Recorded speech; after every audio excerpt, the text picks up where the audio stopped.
په ایران کې د افغان کډوالو د شمیر په اړه تازه او رسمي خبر خپور شو. سلامونه افغانانو، هیله د روغ جوړ ویسئ.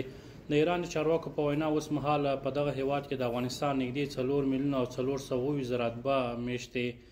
د تعین تکلیف تر طرح مخکې د افغان اتباعو شمیر په ایران کې شاوخوا 4 میلیونه او 100 زره کسانو ته رسیده، خو اوس مهال دغه شمیر د رسمي ارقام پر بنسټ تر 4 میلیونه او 420 زره کسانو پورې راکم شوی ده. تعداد اتباع افغانستان فعلا ساکن در ایران 4 میلیون و 427 هزار نفر اعلام شد. تعداد اتباع افغانستان قبل از طرح تعیین تکلیف اتباع 6 میلیون و 100 هزار نفر اعلام شده بود. اکنون به 4 میلیون و 427 هزار نفر رسیده است.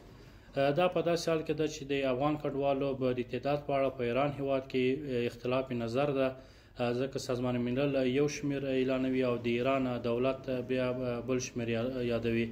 نن تر اوسه پورې په دغه اړه باندې دقیق خبر نه ده خپور شوی چې د افغان کډوالو دقیق شمیر په ایران هیواد کې څومره ده.